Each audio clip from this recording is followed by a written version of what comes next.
With the WINN FM News, I am Kevin Brown. And I am Yolana Weeks. Our top stories. St. Kitts Nevis Prime Minister says Federation already seeing tangible benefits from deepening ties with African continent. Dr. Nigel Brown encourages educators to transform education through self-renewal, holistic partnerships, and digital solutions. Preliminary Guyana election reports expected Wednesday from observer groups. St. Lucia opposition party member slams current administration over economic management ahead of 2026 elections. Internationally, Israeli attacks destroyed 90% of Gaza's universities, shattering hopes for higher education. Now, the details. St. Kitts and Nevis is actively deepening relations with the continent of Africa with strategic efforts focused on economic and cultural cooperation. Prime Minister of St. Kitts and Nevis, the Honourable Dr. Terence Drew, continued to discuss the impact of deepening ties with the continent on a recent broadcast of issues. He already highlighted Nigeria's contributions to the nation and expressed plans to visit Ghana in March 2026. Key areas of cooperation include trade and investment, with a memorandum of understanding to establish an agro-hub warehouse and logistics center on St. Kitts. And so we are looking for tangible ways to make sure that this relationship benefits both Africa and the Caribbean. Increase trade.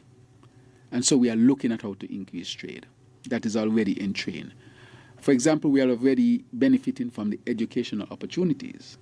We now have an agreement with the Open University of Tanzania for our teachers to advance themselves. We have now... This is in place already? Yes, it's in place already. And I think the first cohort of students are teachers supposed to start in September, but it's very soon. And that is a tremendous achievement. Before we thought that we always had to go to the north. Now we can go south. Now we can go, of course, east to, as we term, the motherland. We have also setting up with the vocational school in Kenya so that our students who are in Tibet can benefit, because they have excellent schools in Kenya with respect to Tibet as well. Africa has a lot to offer. It is the fastest growing young population or youthful population in the world with a great possibility. And there are over 1.5, 1.7 billion people of African descent around the world. Cultural exchange and diaspora engagement are seen through an MOU with Nigeria's Wari Kingdom for collaboration in cultural exchange, creative industries, leadership development, and heritage tourism, with initiatives to boost arts, music, film, and digital content production. One of the largest planes that ever landed in St. Kitts was an earpiece from Nigeria. Yeah, one of the largest planes ever landed in St. Kitts and Nevis. And they were able to come over with a football team, so we had a cultural exchange, and they were able to bring over, goods and so forth that they would trade.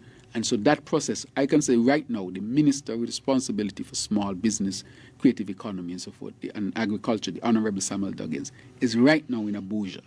So he has gone back to Abuja. This is his third trip, because he's now concretizing those MOUs that we signed so that we can have more trade between Africa and the Caribbean. So St. Kitts and Nevis is leading the way on this, and it is because I think it is important. Diplomatic and visa relations with St. Kitts and Nevis and Nigeria are being established to promote reciprocal visa-free access effective August 2025 and foster collaboration in trade, education, and tourism. Multilateral cooperation with the Federation actively participating in regional forums to foster deeper ties with Africa is also paramount. I'm looking at really to develop at the summit between the AU, the African Union, and CARICOM, a number of things that would bring us closer together. One of the things I think that could be proposed there is for there to be an ambassador from the African Union in CARICOM, and that CARICOM has an ambassador and an embassy in the AU, so that we have an embassy on the African soil, and the AU has a embassy and Caribbean soil, and that would help us to really bridge the gap even more and build what I term to be the Atlantic Bridge. The second Africa CARICOM Summit, slated for September 2025 in Ethiopia, is expected to solidify the commitment of both regions to closer collaboration and South-South cooperation.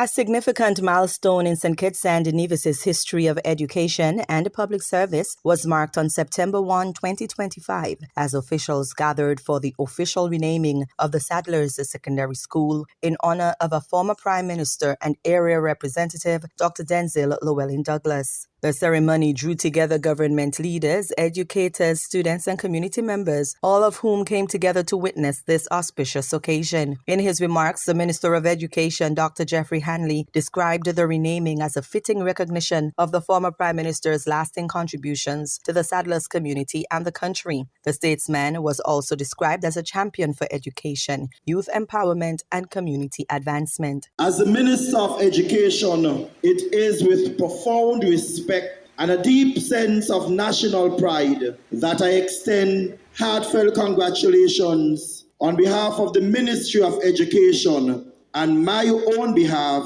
to the Honorable Senior Minister on this auspicious occasion, the renaming of the Sadler's Secondary School to the Dr. Denzil Llewellyn Douglas Secondary School.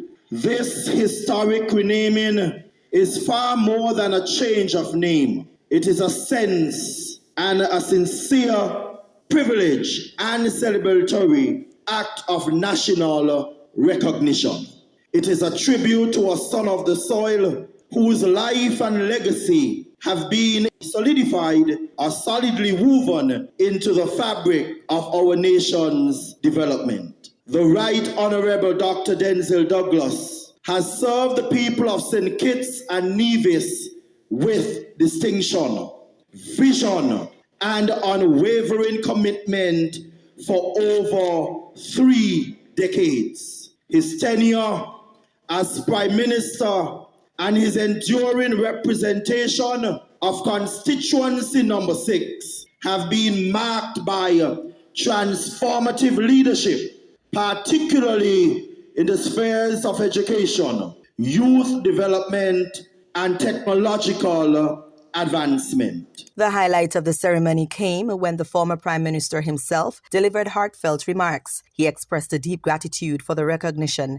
emphasizing that education, particularly for the people of constituency number 6, had always been at the center of his vision for national development. Hence, in 2009, the Sadler Secondary School was opened as part of the OECS Education Development Project. The children of Sadler's Primary, they were the last in this federation to have compulsory access to secondary education. Do you believe that? Sadler's All-Age School was the last to be dismantled.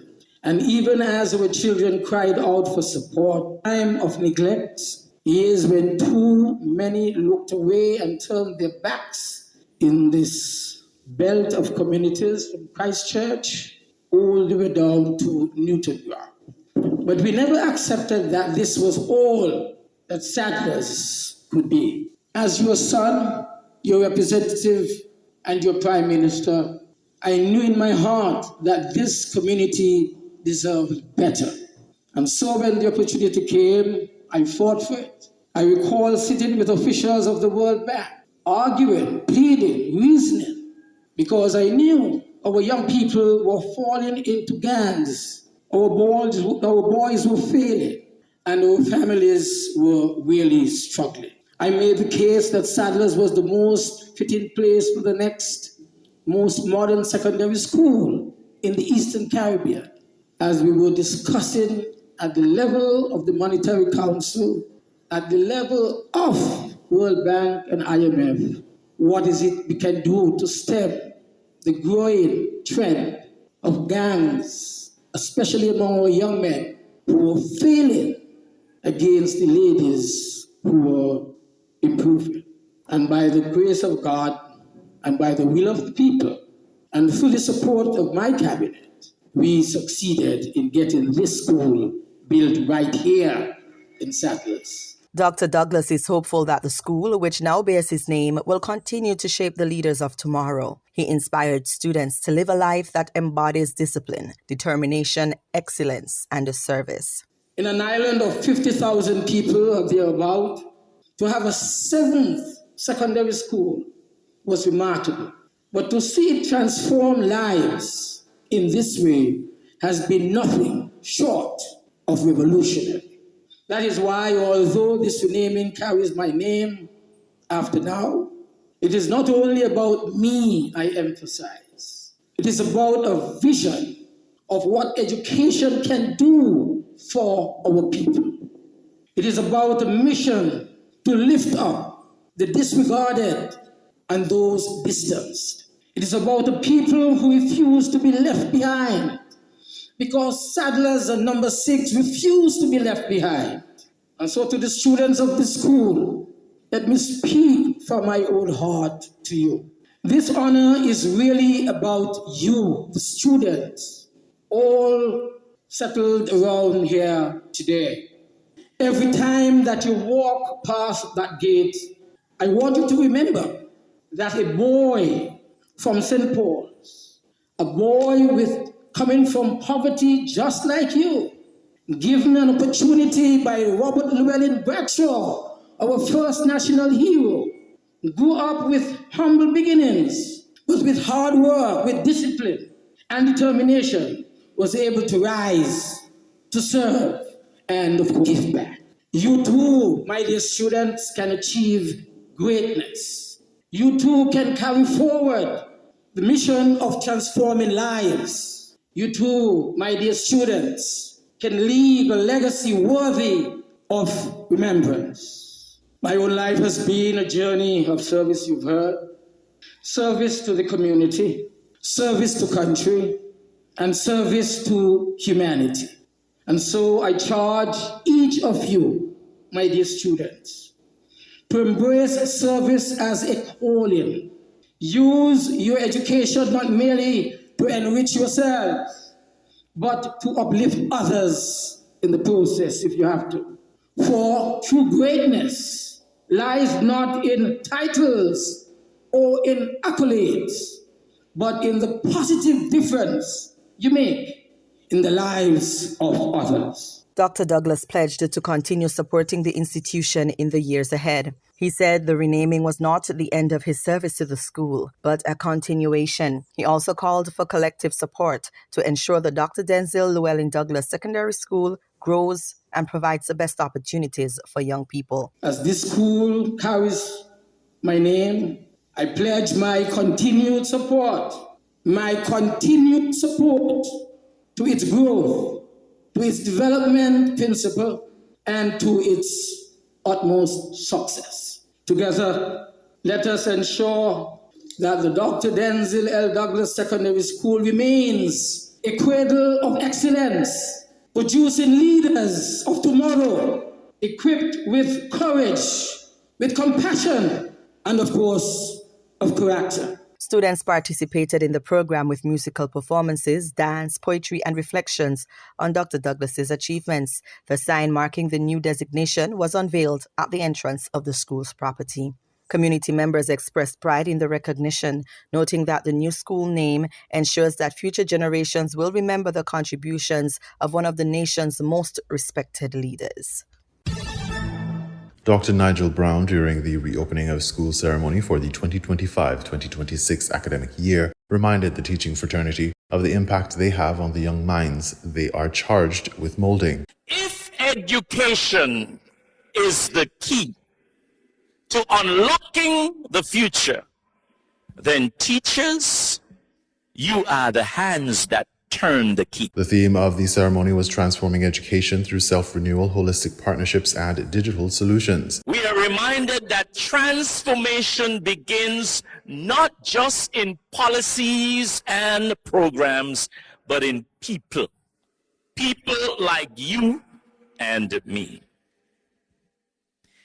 Let's look at self-renewal. Self-renewal. The teacher's inner transformation. Transformation starts within. Self-renewal means recognizing that while we pour ourselves into our students, and I say we because I've been an educator now for over 30 years in a private institution.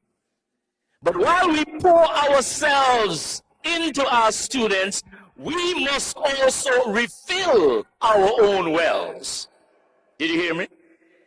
And so as educators, we are often the first to arrive and the last to leave.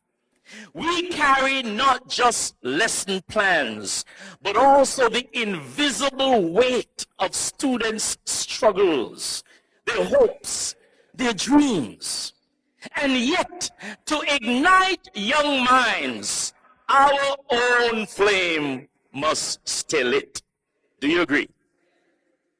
And so, self-renewal, as we look at it, is not selfish. It is something that is essential. It means committing to ongoing professional growth, embracing new learning, and also taking care of our mental, emotional, and physical well-being. Let's be real. A renewed teacher inspires renewed students. So let us promise ourselves this year to nurture not just the learner in the classroom, but also the learner within ourselves. Dr. Brown continued to break down the theme, emphasizing that educating the nation's youth is a national initiative. It's not I, it's not you, it's we. Education has never been the work of teachers alone. No. It takes families, communities, policymakers, and yes, students themselves. Holistic partnerships mean weaving together the strengths of all those stakeholders that I've just mentioned. And so when parents and teachers walk hand in hand, students feel supported. When schools connect with communities, real life learning thrives. When governments and institutions invest in teachers, they invest in nations. But partnership also extends to the classroom. Every time, teachers, every time you collaborate with a colleague, every time you listen to your students' voices, you are building bridges of transformation. Somebody say transformation. And so let us remind ourselves, no child should walk the path of learning alone. And no teacher should carry the burden of education alone. No. Together we transform. Say that with me. Together we transform. Come on, let's try that. Together we transform. And that's what holistic partnerships is about. It's about we. More digital innovations are also being encouraged in the classroom as the pervasiveness of technology continues to encroach on every aspect of life. Dr. Brown encouraged the teachers to utilize the medium as a supplement rather than a replacement for the need for a human touch. We live in a digital age where knowledge no longer sits solely in textbooks, but in the palm of our students' hands. The pandemic has taught us that technology is not just a tool, but a lifeline. And so now, as we return to the classrooms, the challenge is not to replace human connection with screens, but to enhance teaching and learning with digital innovation. Digital solutions allow us to personalize education, to reach learners beyond walls, and to prepare students for a future where adaptability, creativity, and critical thinking matter more than memorization.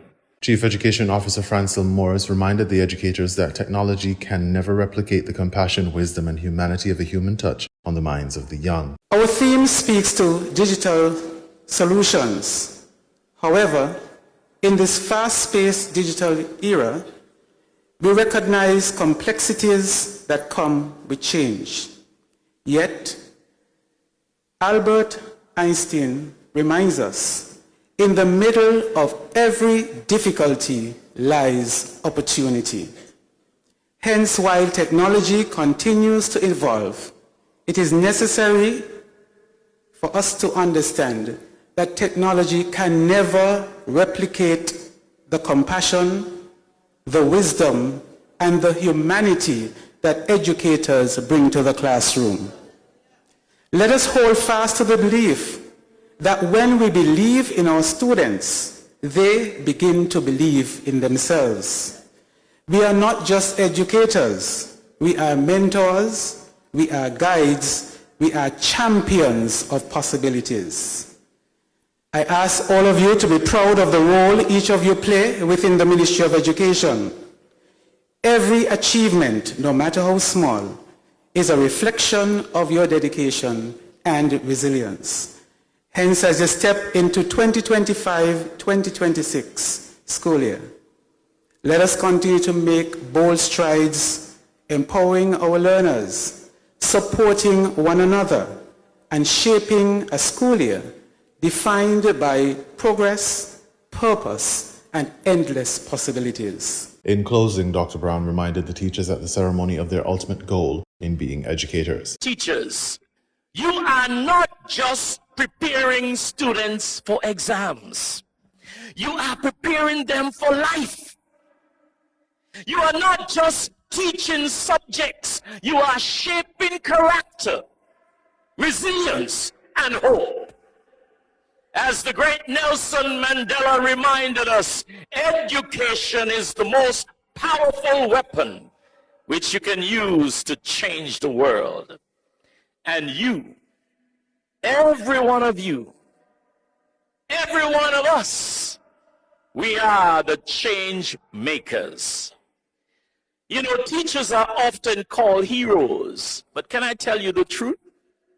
You are more than heroes. You know why? Heroes save the day. Teachers change the world. Dr. Nigel Brown featured speaker during the reopening of schools ceremony for the 2025-2026 academic year. In regional news, preliminary Guyana election reports expected Wednesday from observer groups. News source Guyana reports. The Carter Center and the European Union election observer missions are among international observers closely monitoring Guyana's general and regional elections. At the opening of polls, international observers could be seen observing the process. At the F.E. Pollard Primary School in the country's capital, the leader of the Carter Center's International Election Observer Mission, Jason Carter, told reporters that the Carter Center has approximately 40 observers all across the country. This morning we sent observers into the polling stations in every single region. And this evening we'll have people in every single tabulation center for the next couple days. And so we feel excellent about our team. The Carter Center will make its preliminary findings known by the 3rd of September.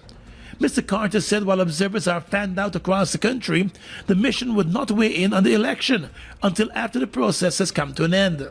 We're not going to draw any conclusions, of course, until after the day is over and then after the tabulation process is complete. No, one of the things that's very important for all of us is that we want to make sure we are drawing conclusions based on evidence and not based on rumors. The Carter Center's mission is coordinating with all international observers on the ground to consolidate their efforts. Ahead of today's election, it engages 6 political parties contesting the elections and other stakeholders critical to the process. The Carter Center, which has been observing elections in Guyana since 1992, has had a core team of electoral experts in the country since late June. At the St. Gabriel's Primary School, members of the EU Election Observer Mission were seen observing the voting process. The EU EOM Chief Observer, Robert Bedron, said the EU is fielding its largest election observer mission to Guyana, and the observers, a total of 50, were closely monitoring the elections at the polling stations. We are gathering information and, as you know, observing the elections. And with this, We are present from the very early morning during these elections, witnessing not only the opening of the stations across the regions, but also we will be present during whole process until this process ends. He said the mission has set up a statistical hub in the city to receive information from across the 10 regions and have that information analyzed. While collecting this information, we are transmitting our findings to our statistical hub, a special hub which we established here in Georgetown, where we gather all the information. You can imagine with 50 observers who are very active observing these elections in many parts of Guyana, we collect a lot of information. And this information is collected within our statistical hub here in Georgetown. This will give us a very clear picture from the voting process from all the regions of the country. Mr. Bedron also noted that the elections mission will not weigh in on the election until after the 3rd of September, when it will issue a preliminary report. Bedron said the EU EOM is in Guyana to observe the elections and will provide impartial factual reports, which will be to the value of the country. The chief observer also stressed that the European Union Election Observer Mission will not interfere in the electoral process, as it has vowed to uphold international standards and obligations. St. Lucia opposition party member slams current administration over economic management ahead of 2026 elections. DBS St. Lucia has that story.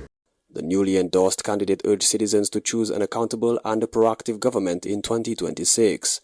During Sunday's live broadcast, Preville highlighted the economic challenges faced by residents and raised concerns about the SLP administration's lack of transparency. He pointed to its recent public clarification on the zero VAT rated items, noting the Commerce Minister's reaction to his position. The Honourable Minister Emma Hippolyte has reached the very conclusion that I reached. That the items, the 25 items that were already VAT exempt, that the government had no control in ensuring that the input VAT would have been passed on to the consumer. And that was the message. And the minister has concluded, yes, that the government does not have the control in ensuring that the distributor of that item will actually pass on the input VAT. Preville recalled an early initiative of the UWP government when its leader reduced VAT by 2.5% on goods and services. He argued that had this policy been continued, it would have provided relief for the average citizen. While acknowledging the Commerce Minister's efforts to stabilize the economy, Preville questioned why the Zero VAT initiative was not implemented at the start of the SLP's current term.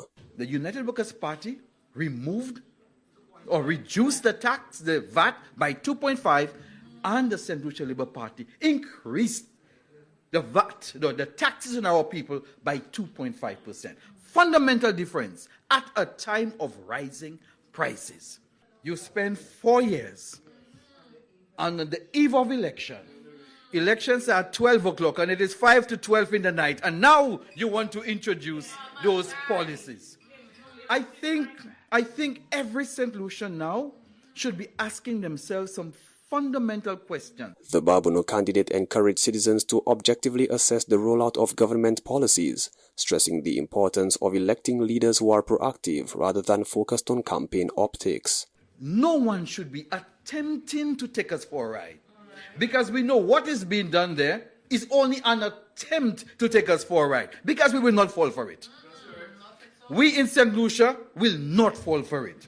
So tonight, I say we now need to look at the fact that in spite of all that we have said, and we're calling on the government to remove that 2.5%. As the 2026 election approaches, Preville's message centers on accountability, economic relief, and transparency, calling on voters to weigh carefully which administration can best deliver meaningful progress for the people of St. Lucia. For the DBS News World, Manasseh Stanislas reporting. We now bring you these international reports. When lecture halls fall silent and libraries turn to ash, the future of a generation is left in ruins. 17 universities have been destroyed since the war began. Where knowledge once thrived, thousands now struggle just to survive. Families asleep where students once studied. Books meant to expand minds now fuel stoves. I passed my high school exams successfully, but what comes next? There is no university left in Gaza. The universities here have either been destroyed or turned into shelters for displaced families. I want to continue my studies, but where can I go? I even reached out to my relatives in Egypt to register at a university abroad, but they said it's nearly impossible as long as the borders remain closed. What am I supposed to do? For Samir and tens of thousands like him, the path to higher education has been blocked at every turn. Even online learning is under siege. Repeated bombardments have damaged internet lines, cutting off students from virtual classrooms and leaving their studies suspended indefinitely.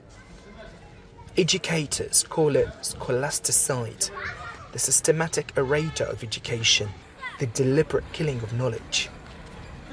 And with every destroyed campus, a generation is stripped not only of learning, but of hope itself. Al-Aqsa University's branches in Gaza have been critically affected by the ongoing war. As the largest public university in Gaza, it serves more than 25,000 students. The university administration quickly formed an emergency committee to implement distance e-learning to provide students with access to classes. Scholasticide has left nearly 90,000 students stranded at the gates of higher education.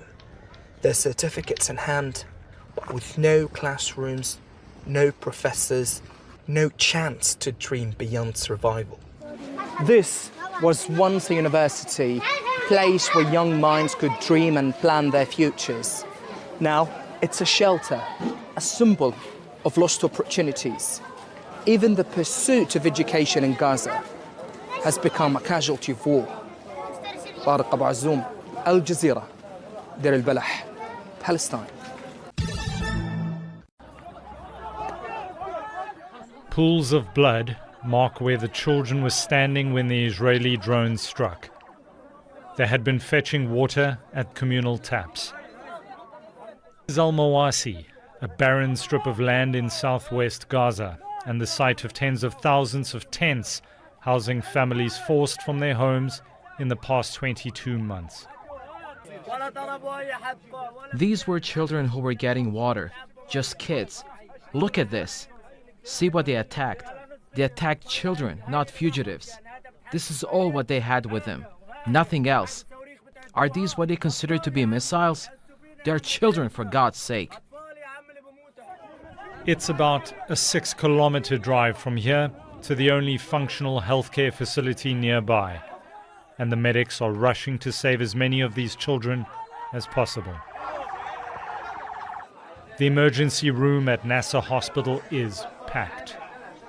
Doctors start with the most severely injured, checking for signs of life. There's anguish from a father whose son needs help. Help that will come too late.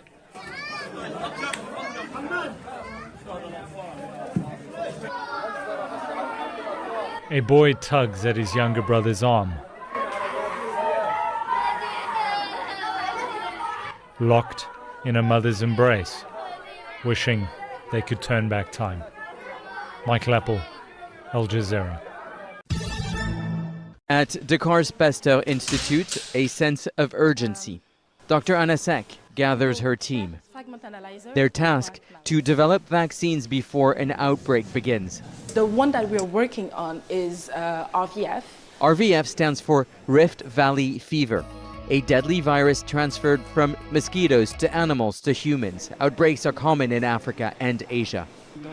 Sheikh trained in biomedical science in Canada, Khadija in Belgium, and Manu here in Dakar. I feel proud because you can see that the different scientists that you meet here all left like interesting project abroad to come to Senegal because this project carries so much hope for all of us.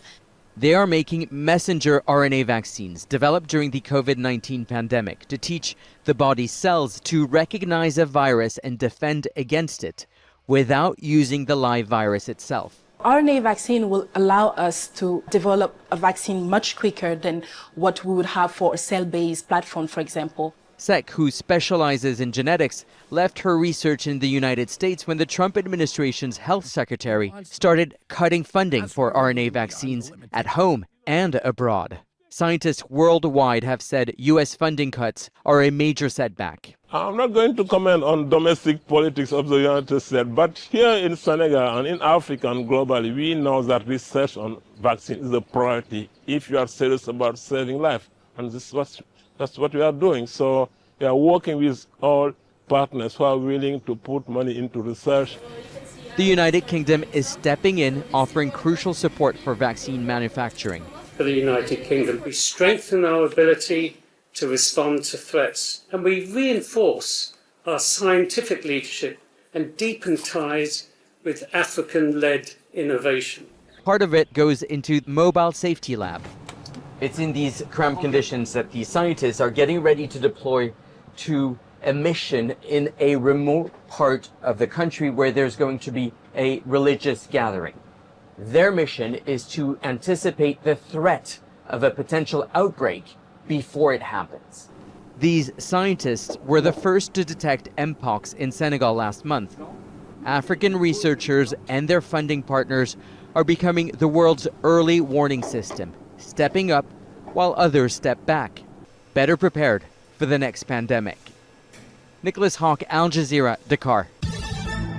You were listening to the WINN FM 98.9 newscast. Our top stories were: St. Kitts Nevis Prime Minister says Federation already seeing tangible benefits from deepening ties with African continent. Dr. Nigel Brown encourages educators to transform education through self-renewal, holistic partnerships, and digital solutions. Preliminary Guyana election reports expected Wednesday from observer groups. St. Lucia opposition party member slams current administration over economic management ahead of 2026 elections. Internationally, Israeli attacks destroyed 90% of Gaza's universities, shattering hopes for higher education. Thank you for listening.